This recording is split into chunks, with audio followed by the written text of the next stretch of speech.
This is not a test. Don't expect to be impressed. Put on your life vest. Sit down your armrest.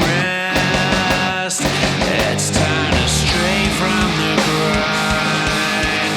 Don't take my hand, 'cause you'll find no peace of mind. Side quest.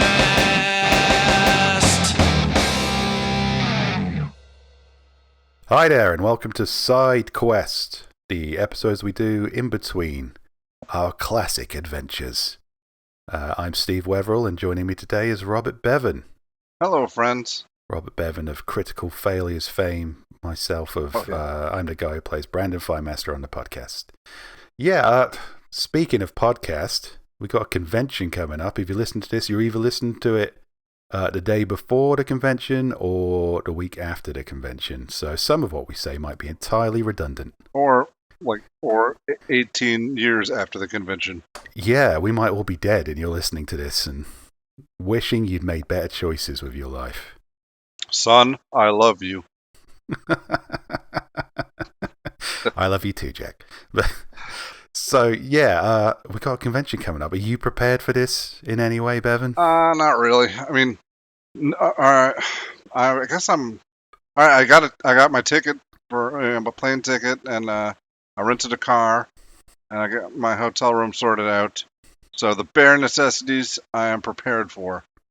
However, everything else con-related, I'm woefully under or unprepared for. Like, I got a message on my own Discord channel. So I'm looking forward to the game you're running on Saturday morning. What? Yeah, that's something we're doing differently this year. We've been scheduled to do kind of individual games. And because Drew's in charge, it's definitely scheduled. We can't just wing it like we always do. Well, maybe this will teach Drew why I shouldn't be running any games. A valuable lesson in trying to control Robert Bevan. Not control, just like expectations. Or suggest he do anything. All right. I keep saying it again and again and again. Running a game it takes a set of skills that I do not have. Well, I don't have them either, and I've got to run an actual live game with an audience. Yeah, well, that'll probably suck too. Yeah, well, that's something you can look forward to at Authors and Dragons Con 23 in Portland, Oregon. Have you got your tickets yet? If it's after the con, that's a redundant question. You can still give us money, but we're not going to do another con especially for you. I should probably make that clear. No. If we do a con in 2024, it's definitely specifically for you. Yeah, but you have to buy another ticket for that. Yeah. I'm excited. I've got my costume. Well, I've had to buy some new gold shorts. The other ones were basically it was, there's obscene in a funny way, and there's obscene in a we should, probably call an official kind of way. And you should wipe better.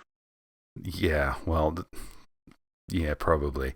Those shorts were definitely heading in that direction, so there'll be brand new shorts. Hopefully less likely to just suddenly dissolve in public. Hey, I had a good run with them. Yeah. I would them to free conventions. They're probably like 90% Bud Light by this point. Yeah, so I'm mostly ready. I've kind of got my game planned. I've got my fan game planned as well. I'm bringing Hero Quest with me. I'm just going to play Hero Quest with people. A classic Hero Quest set as well, so that's a little bit of cultural significance there. Well, I'll get in on that action because I haven't ever played, so I'll finally know. You experienced the joy of playing Dungeons and Dragons without the need for tedious things like imagination and improvisation. Just delightful miniatures and rolling dice. Yeah, excited. I'm excited. Will you be bringing your Jawsera costume this year? Yeah, that's probably going to take up like half my space. On the plane, I think I got one carry-on bag, and so I might bring like 8 books or something, and the costume and some extra underwear, and there you go. You could wear the costume on the plane. Now, I'm already going to get random bag checked enough. I mean, it would be comfortable, right? You know, No. it seems like a comfy. I mean, if it was that and nothing else, maybe. But, yeah, summer. We always have these conventions in the summer, and I choose to cover as much of my body as possible. I feel like you're doing robes wrong if you're wearing like a full outfit underneath. Yeah. But no, it's been specifically requested by the fans that I wear things underneath. Reasonable, I suppose. And I'm not deep in Dungeons and Dragons lore. I don't know what wizards wear underneath their robes. They may wear cargo shorts and a Creatures and Cabins t-shirt for all I know. Undoubtedly. Okay, you're either very excited for the convention as we are, or the convention's already happened and you're still excited because it was great and everything went well and there were no problems. And you've only got 3 months left in your sentence. Nobody died, that's the important thing. Oh Christ, I hope I have not jinxed that. If you listen to this before the con, don't die. That'd be a real fucking bummer. Yeah, and if you don't, then, Steve sounds like a psychic. Yeah. I don't want that kind of responsibility. Well, it's a good thing. You predicted nobody would die. Oh, I see. I thought you meant if they did die. Well, no, you didn't say. Well, the con's over and everybody's dead. Okay, well, I think I've cursed the con enough now. What we talk about on today's side quest. Sad news. You've probably all heard about by now. We're not very good at being particularly on the ball with side quest. This was probably a couple of weeks ago by the time you listen to this, but Paul Rubin, aka Pee-wee Herman, sadly dead at the age of 70 after battling a long illness. Yeah, that blows. Yeah, I wanted to bring it up because I know you're a big fan of him. Yeah, I am. Pee-wee Herman and Ed Grimley were like I don't know. I really loved them when I was a kid, and yeah, I don't know. I don't want to say influence on me because I don't know what characteristics I've carried over from them, but it's just my first experience that I recall is just weird and funny, and I can't pinpoint why, but it absolutely is. You know what I'm saying? Yeah. It's like, all right, like they're characters, but when I think characters, I think of characters in in a story or something, but there's no story. They're just there and they're weird. You know? Yeah, I mean, it had to be a sea change in entertainment, right? I mean, it's definitely kind of, we look at the kind of cartoons we got now for the people who grew up with that. Pee-wee Herman was basically the SpongeBob SquarePants of his time. Yeah. This kind of just delightful, innocent man-child who's just lives in a very weird world and is just very enthusiastic about it all. That's just it, though. I mean, whatever world he's in, there's Pee-wee's Playhouse, there's Pee-wee's Big Adventure. Those are different worlds. You can take the character and put him in any world, and he's weird. Everyone else is kind of normal, and that's just it. But he will remain a constant. Yeah. We didn't have kind of, I mean, to me, at the time that Pee-wee's Playhouse was happening, I think in England, Britain, we'd really only just let the children out of the chimneys. So we weren't spending a lot of money on kids' entertainment back then. I think we basically, at the time you guys had Pee-wee Herman, we had either a notable child molester, or the options were either that or a puppet so unintentionally frightening that you might just choose the child molester. Anyway. Yeah, we were still kind of like low budget, very like wobbly sets, and you can see the zipper on the bear you wouldn't want to meet in a dark alley. But no, Pee-wee Herman was kind of setting a bold new standard in terms of just how things.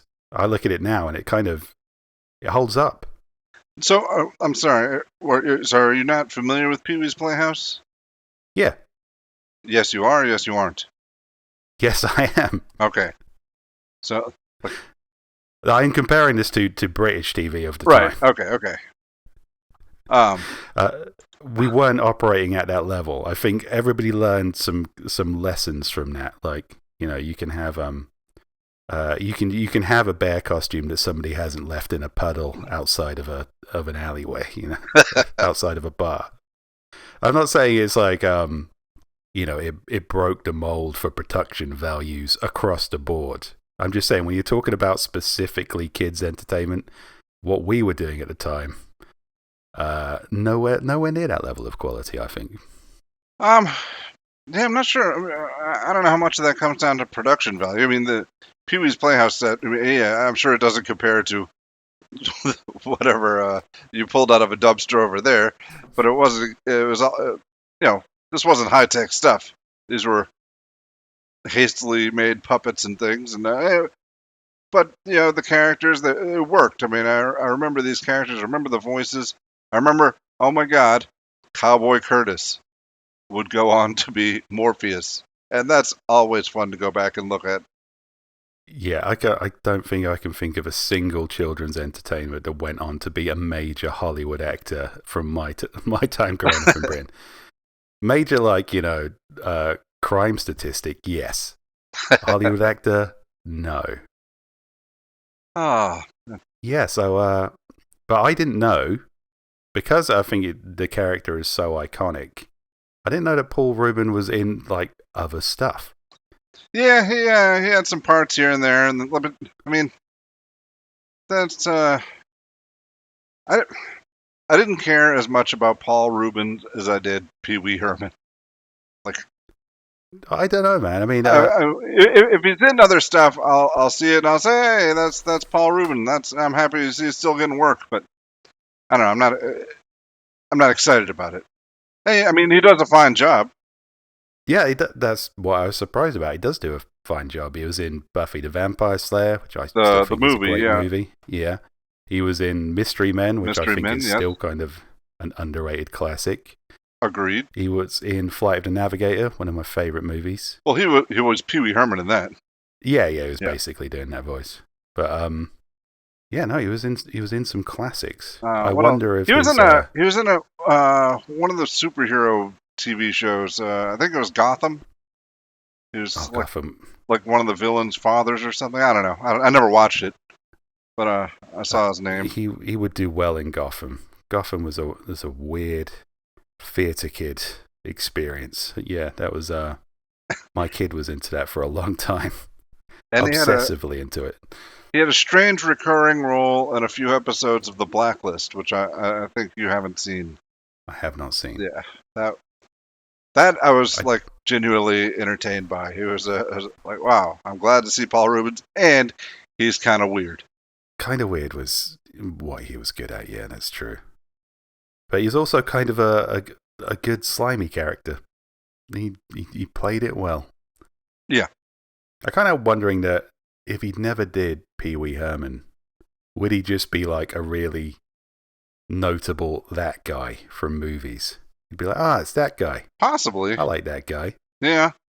But I mean, the so much came like I wonder what would have happened if Phil Hartman had stuck around, like, because he was instrumental in building the Pee Wee Herman character, I believe. Oh, that's interesting. Yeah, I think they were collaborating for a while. Bit of Hollywood gossip there.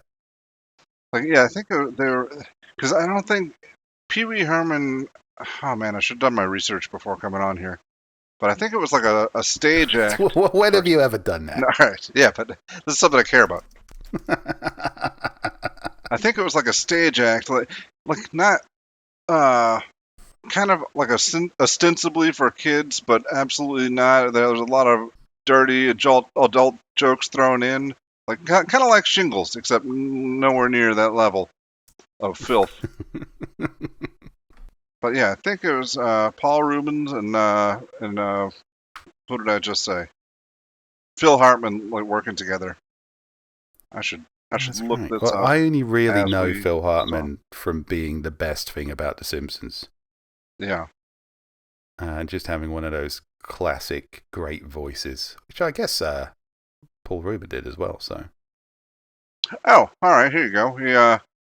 He and Paul Rubin wrote the screenplay for Pee-wee's Big Adventure. That's fun. There you go. That movie kind of changed my life. I love that so much. I've got to say, I saw the most recent Pee-wee movie where they used de-aging technology on him. And it was fun and it was charming, but I've never actually seen Pee-wee's Big Adventure. Whoa! We have to put an end to that. I know, I feel like it's... That made it sound like you're going to take me out back and shoot me. We had to put it to that. Click, clack.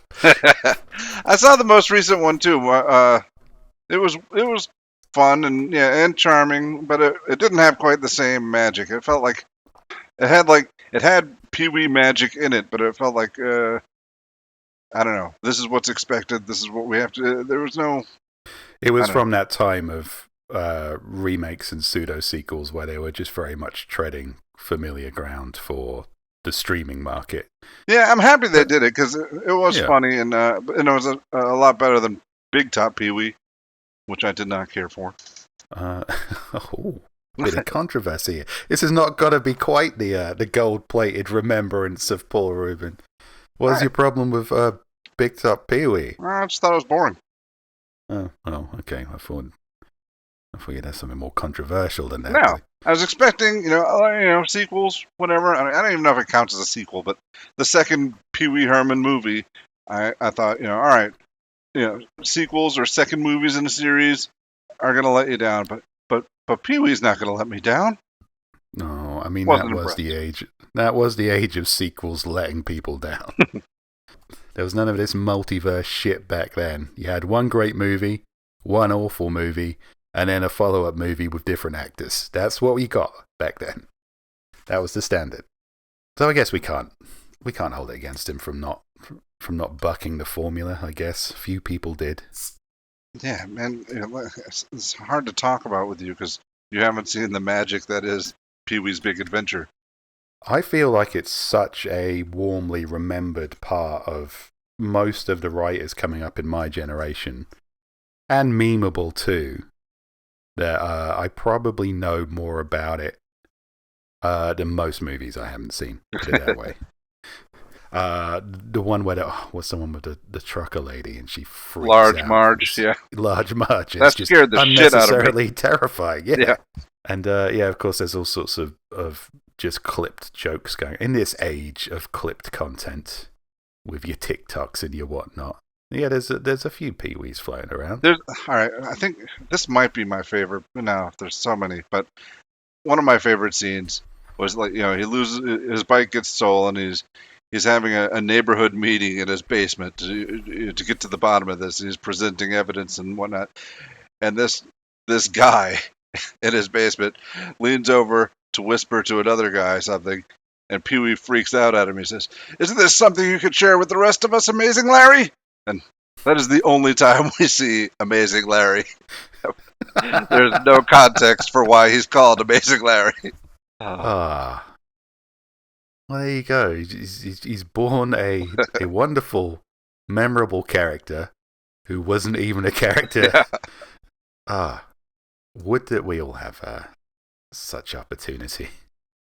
I've been coming up with stupid names for years now. I don't think I've topped Amazing Larry. Wonderful. And we can't talk about your childhood hero without also talking about some of his legal controversies. Yeah, and that's another what-if question. What if that hadn't happened? What if he hadn't gotten caught jacking off in a porno theater? You know what? I gotta say it. If you're going to a jerk-off theater and you jerk off, I think that's acceptable. I think it's like, oh no, he went to a stripper joint and he looked at some boobs. It's like, that's what you're supposed to do. That's what it's there for. Yeah, but are you supposed to jack off at a strip club?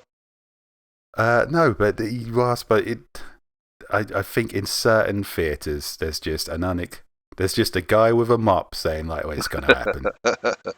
I spend a lot more on mops than most theaters, and that's just the reality of my business model. Yeah.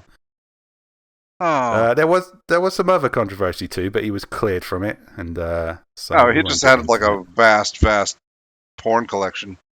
Yeah, I mean, again, I can't really fault the man, and we were all on the internet now. We've all technically got like an infinite porn collection, so feels a little bit like jerking off in a glass house, Bevan.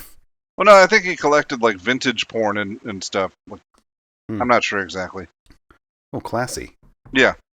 Well, now I feel a bit common personally, but yeah, but I'm not really seeing any of that kind of. It's very popular, I guess, right now. Somebody who's even remotely famous comes back into the stoplight with even a smudge on their character for the internet to just dogpile and try and score some outrage points. But it's not happening with Paul Rubin, and I'm glad, personally. Well, the thing, I mean, if the crimes were different, like, if he was beating his kids or something, then yeah, maybe.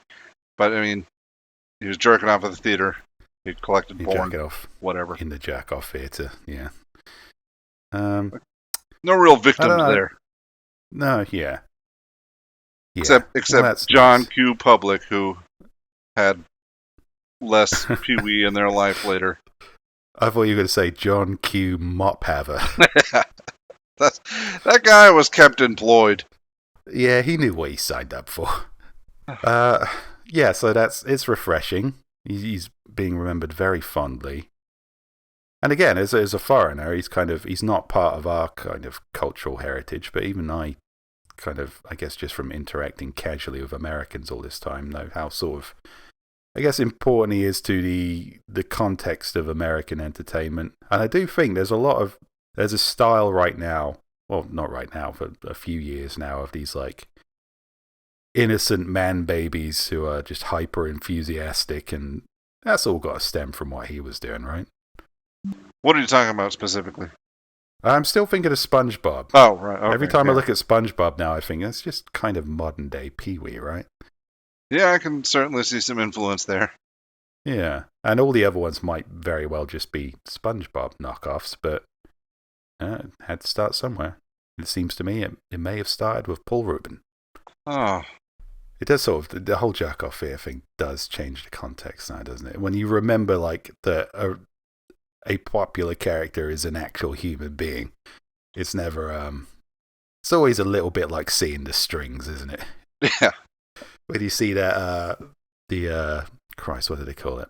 The mugshot of him with his goatee. Yeah. Oh, just seeing him, like, not Pee Wee Herman anytime is a little jarring at first. Yeah. Well, I never would have guessed, had it not been pointed out to me, that he was the minion character in Buffy and the farting character in Mystery Men. Oh, yeah, I just knew that both of those things going in, so I don't know. Well, it was a pleasant surprise for me. Yeah, both great movies, both great characters. So tell everyone about your doll. All right, I have a Pee Wee Herman doll. I think it's been on before. I think I've shown it. You said to me before this started, it's like, are we doing video for this one? I said, no, we're not doing video for this one. He's like, I don't have to whip out my Pee Wee Herman doll. Did I say whip out? Well, it sounded. I don't think there's any way you could say I'm going to expose my Pee. I'm going to show people my Pee Wee. No matter how you put it, it sounds like an offense. That's just me. I don't know. I don't know if it's just inherent in the phrase. But I mean, no, I have one, and if we were going to do a video, it would only be natural for me to pull out. Why don't you come my over? I'll show you my Pee Wee Herman doll. There's no way to say that. That isn't a sex crime. I'm sorry. But what a legacy. I was quite surprised he was 70. He certainly didn't, even for a man suffering an illness for the last 5 years of his life or so. Very youthful looking dude. Yeah. Let's see. I'm looking at pictures now and agree. He had some age on him, but no, like, he looks better than I'll look at 70. Yeah, well, I'll be dead at 70, so. I would have been dead for like 15 years at that point. He's definitely looking better to me now, and it's been a couple of weeks. Well, watch what you say, Steve. The clock's ticking there. 15 years I dead know. at 70. That's oh wait, you're younger than me though. Well, no, not that much. That's not quite like everyone's going to die at the con prediction. It's like, if you guys want to put money on that, I've treated my body like a rental car. You can put some fairly good odds on that. I'm not outliving Pee-wee Herman. Well, that is false. You just did. Oh, yeah. Well, I phrased that wrong. Yeah. That makes me sound like I'm some kind of undead ghoul, which I might be. You don't know. Only real way to find out if I'm a ghost or not is to come to Authors and Dragons Con, 23, Portland, Oregon. Is Steve really alive? Is he a ghost? Is he a zombie? Only one way to find out. Come up and shake my hand. My cold, undead hand. Well, we're doing a side quest. Everybody's really busy prepping for the con. Even with Drew's iron love of Excel sheets and organization, putting a con together has been hard work. It's been a lot of organization. And we've got to a stage where we've got like a load of cool guests. We've got a load of cool events. There's no, I don't know what people typically expect from a convention, but everyone's like, is there going to be a panel? It's like, no, there's not going to be a panel. Panels are boring. If you want to talk to the writer about writing, go fucking talk to them. We're one step closer to Bevan Con. Get rid of the panels. Get rid of the panels. No, I think it's all shows. There's quizzes and live shows. That's pretty much it. All right, when we get rid of all that shit, we'll be more steps closer. When it is just us crowding in your garage watching you drink Bud Light. Well, I mean, you can drink too. Yeah. Well, yes, you talk. Enhanced experience. Look, the concept of Bevan Con was like, going to the con and saying, you know what, this is the part I really enjoy, and if we could strip away all the other stuff, it would be perfect. And that was just hanging outside the hotel, drinking beer, and talking to people. Yeah, just getting drunk while people watch you. Not watch me! We are interacting! They're gotta be watching you as well. I mean, I'm not asking for them to be blindfolded. Yes, I mean, they can have their eyes open as we talk. It depends how popular this gets. You might go super diva. Don't look at me. Well, I'm drinking my Bud Light. You look at the floor. Yeah, I had somebody reached out on the Discord saying I've already bought a book. So are you going to be? Can you can you do photos to sign and charge for them? It's like, we are not the charging for photos kind of con. It's like, I got to be there, just sort of in the middle of the room. I guess we've got one new attendee then. Yeah, just like, you can have a photo, it's fine. I might be semi-conscious. You take as many photos as you want. Yeah, I'm not going to hunt you down with an invoice later. Yeah, please do. We can hang over it. I'll put the pieces together of what happened that night. Yeah, please do photo document the entire thing. It's really useful. I am excited. I'm nervous. What are you nervous about? I got my flights. I'm always a little bit nervous. I am. You might not think it to hear me on the podcast. I'm something of an introvert until about 7 beers deep. Then I'm annoyingly the opposite. But it's quite nervous. It's always great to see people, but there's pressure to be like an actual human being, and not my strong suit. I don't know. You and I go into this with different strategies. I don't feel that pressure. Well, you are the Zen master of standing in a circle of people watching you drink Bud Light. That has never ever happened. It's not a sideshow. If I'm standing there, it's because I am talking to people. You are a sideshow. Not just me drinking Bud Light. It's not. That's not the event. I feel like that's the core of the event. I feel that's the foundation of the event. All right, I need some video of this. I need a video of a crowd of people standing around me. Nobody's talking. Nobody else is drinking. It's just me alone drinking Bud Light amongst a swarm of observers. And maybe they're jotting notes down in their little books.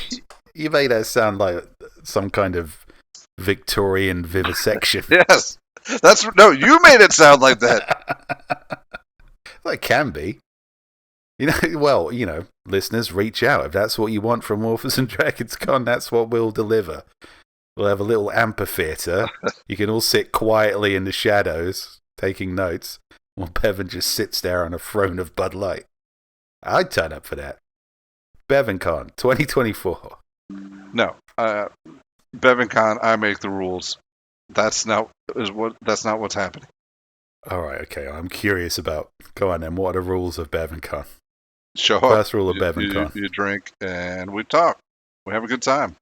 Oh, okay. Well, that seems fairly manageable.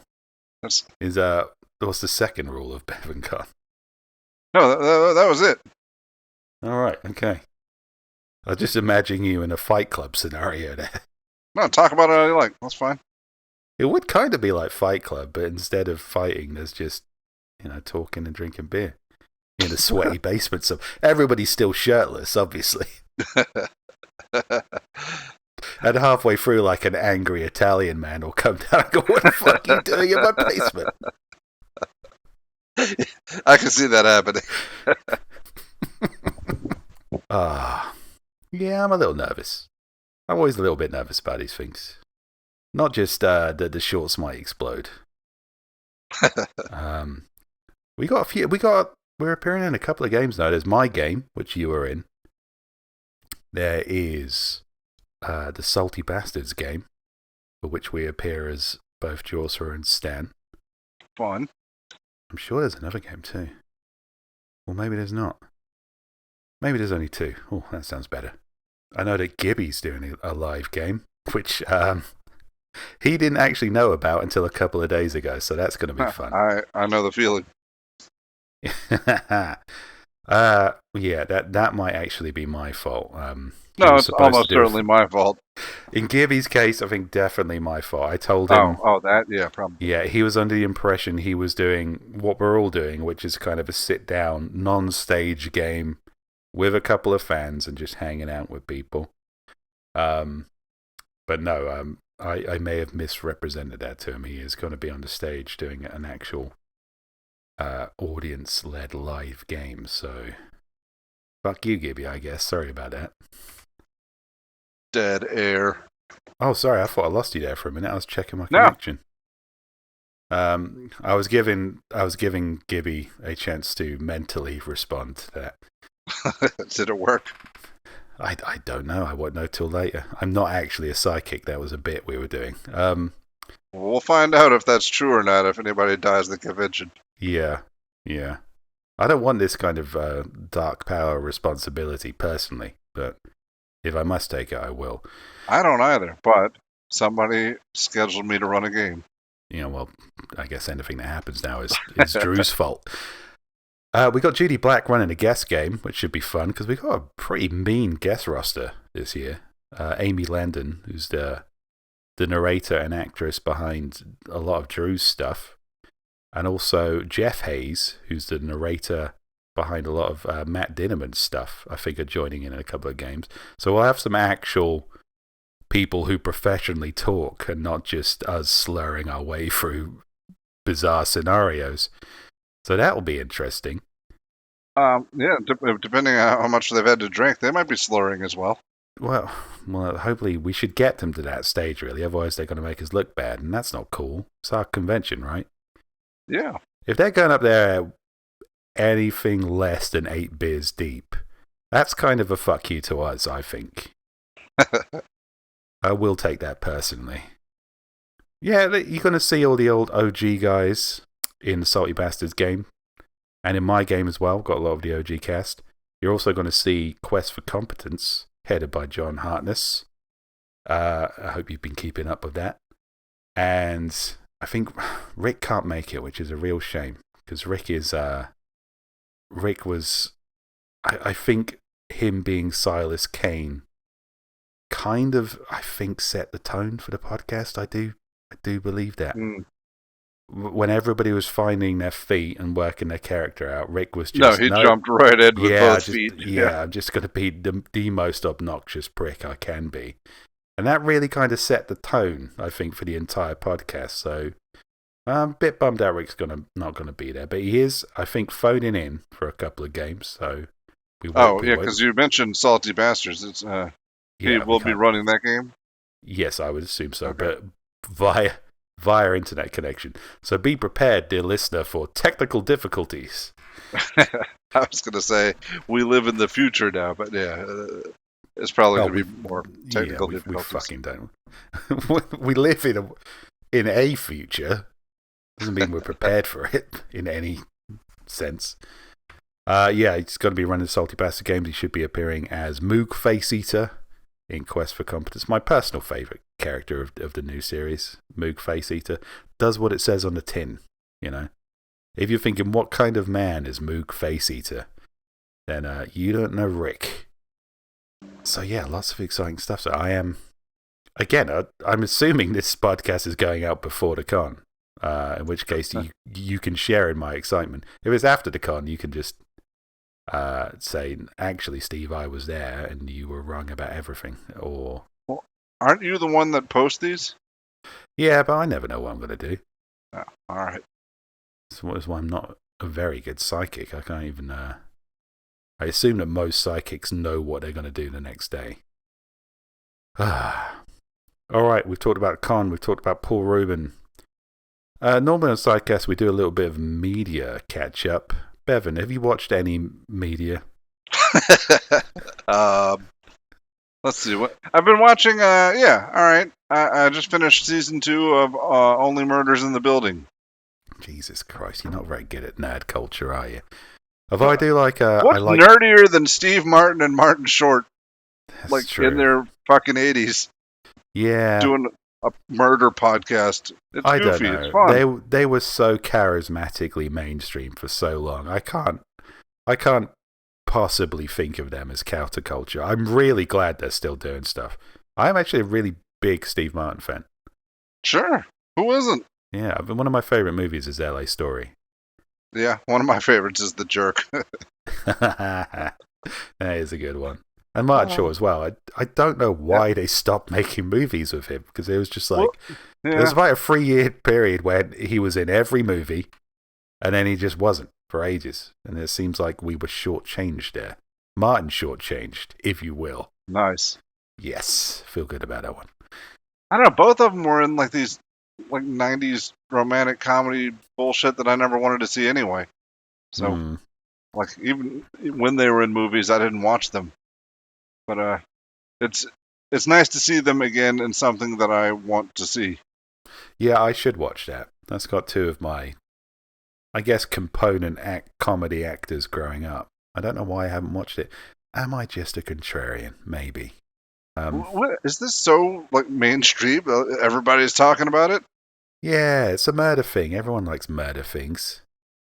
I mean, you can't walk into a crowd without rubbing shoulders with somebody who gets off listening to serial killer stories these days. Yeah, but this is like a comedy show about that. Like I'd never heard of this outside of Hulu ads for it. I think it's pretty popular. No? I mean, serial killer stuff is like ludicrously popular. No, I get that. Yeah. I'm on the dating apps at the minute, and like every time I say, so hey, what do you like doing? It's like, I like listening to stories about children being murdered. I'm like, okay. If one person had said to me that, I'd thought that would be a red flag. But yeah.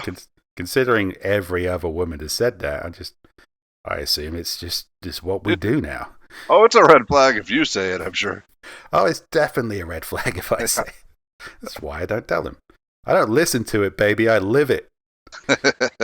I'm not doing well on the dating apps, to be fair. But yeah, Only Murders in the Building. I should check that out. I really should. It sounds delightful. I'm just being miserable, Bevan. Have I watched anything else? Maybe. I don't. Nothing jumps out at me. Have you watched the latest season of The Witcher? No, I watched the first 3 episodes of the first season, and I was really bored. Well, they made the mistake of doing it in a weird chronology, which is a shame. And with this high school play settings and stuff. Yeah, you know what? I think they spent a lot of money on Henry Cavill, who's doing a lot of the heavy lifting with charisma there. And that's still going on. It's like the supporting cast. There are a couple of really good ones, but there are a lot of people who are just kind of like, all right, who can we afford now that we've bought Henry Cavill? And there's a little bit of controversy surrounding this because Henry Cavill apparently, despite not looking like one in any sense, is a big old fucking nerd. And he's well into the lore and the video games and the books, and he kept on writing notes for people, like saying, I'm like the big Hollywood star in this, and I love what we're basing this on. Could we make it a little bit more like the books? Yeah. And bizarrely, their response has been, fuck you, Henry Cavill. So he's not going to be in season 4. Oh. That if there is a season 4, because the writer's strike and a lot of bad will has kind of tainted it. But I was watching season 3 and... Haha. I was watching season 3 and, there's monsters and there's swords and there's magic. So it's my jam. And I enjoyed it. But I was surprised how much, again, heavy lifting Henry Cavill was doing on sheer charisma for a character who doesn't really say much because he's kind of a Clint Eastwood with a sword. Yeah, and they spent a lot of time just not focusing on his character. I don't know who he pissed off, but he pissed off someone. He's definitely pissed off someone. He's no longer Superman. He's no longer The Witcher. And I don't know. I thought he was delightful in both roles. So, unless something truly horrible comes out about him later, like he was jerking off at a jerk-off theatre, or he has a collection of very classy pornography. But yeah, for now, I'm not terribly excited, infused, or even faithful that season 4 of The Witcher will happen. I wasn't even that excited about season 3, but it was okay. There you go. I wasn't either. Well, I know you weren't. You're never excited about anything. You realize how much better this podcast would be if you just fucking watched some stuff.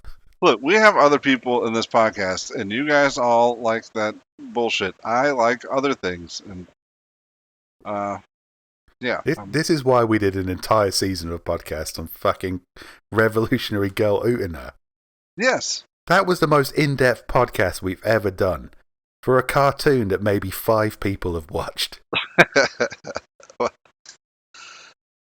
It's, I don't know. I guess I'm picky about what really matters, really moves me. I'm not denying that Revolutionary Girl Utena is special. Maybe we should do one on Twin Peaks, because you like Twin Peaks, right? Yeah, I like Twin Peaks. I don't think I can get through season 2 though. Why? No, you got to give that time. No, I rewatched it with my son recently, and after you find out who the killer is, like the rest of it is. Oh, no. I thought season 2. There's just a black hole in the middle of it. You could ignore about 10 episodes of season 2. Oh, you're talking about the recent one. Yeah, because the problem with season 2 wasn't just that they solved the killer issues, that they got rid of David Lynch. Yeah. They didn't bring him back until the end, and the end was great. And there was just nothing going on. It was just like these long, empty episodes. Yeah, because they got rid of the creative genius behind it and went, oh shit, this is harder than it looks. And I know this isn't going to be the popular opinion, but I didn't care much for season 3 either. I not to the depths of which I disliked the majority of season 2, but all right. I've had some interesting. There's David Lynch, with fun, quirky characters, and then there's David Lynch let off the leash, and that's too much David Lynch for me. I think you're kind of right, except I like David Lynch off the leash a little bit. I like him off the David Lynch. He's And season 3, I get, because originally, like, Twin Peaks was kind of a parody of drama of its time. And season 3 was... Yeah, they had that in the series within the series, Yeah. Invitation to Love. Yeah, it knew what it was doing. Season 3 does as well. It's a parody of a different style of television. And it's darker and more violent. And, it does revisit the charms of the original occasionally. In quite an emotional way, I thought. Oh, absolutely. I don't hate it. It just, those are the bits that I enjoyed. And then... So we say we're not going to do a podcast going through every episode of this program then, including the movie Fire Walk with Me. I like that too. See that? I think that that was like the limit in that direction that I want to go. Well, Fire Walk with Me. Yeah. Yeah, because that was hard going. Yeah. That was intense. It was intense and weird. And who was it who played Laura Dern? Sorry. Laura Palmer? Laura Palmer. Crap, it escapes me. Did I just say her actual name? No. You said Laura Dern, which was the woman in Jurassic Park, right? Yeah, she shouldn't be in that movie. That's confusing. Cheryl Lee. Well, all right. I just looked it up too. Yes. Okay. Yeah, that didn't come from my brain. That came from Google. She was... I know she was a little bit old to be playing a 17-year-old, but she was intense. Yeah, that was a great movie. I don't know, maybe we don't need to do a podcast on it. We've just we've visited the highlights here in our eulogy to Paul Rubin.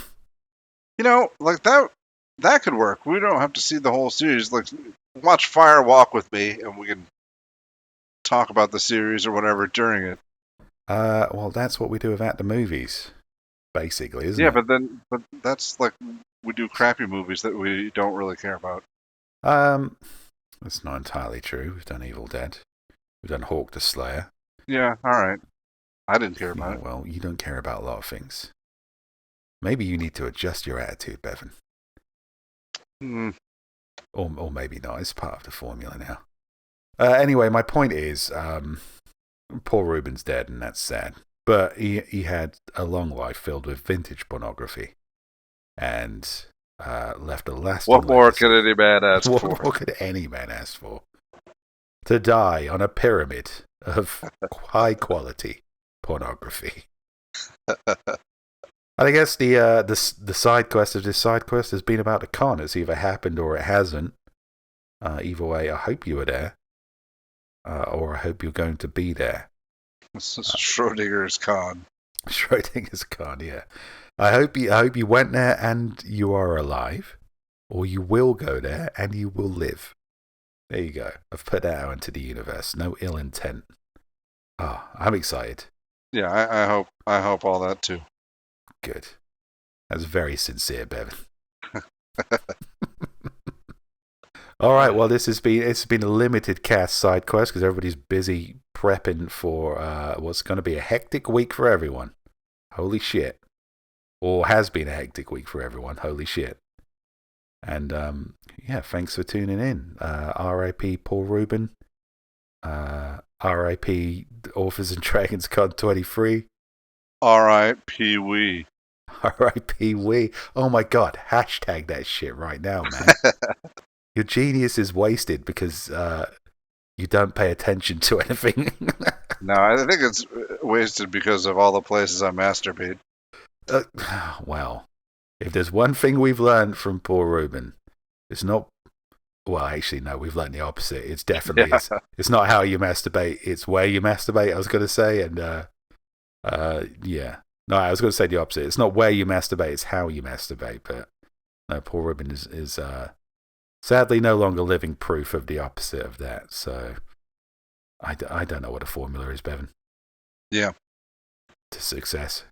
I've been jerking off in all kinds of ways, and I just don't know if I have the answers. It's damned if you do, damned if you don't. Like, if I got caught now, nobody would care because I'm not famous enough. Every single masturbatory act is imbued with the tragedy and the relief that no one cares. And on that philosophical high point, we will say good night to you. Good night, goodbye. Goodbye, friends.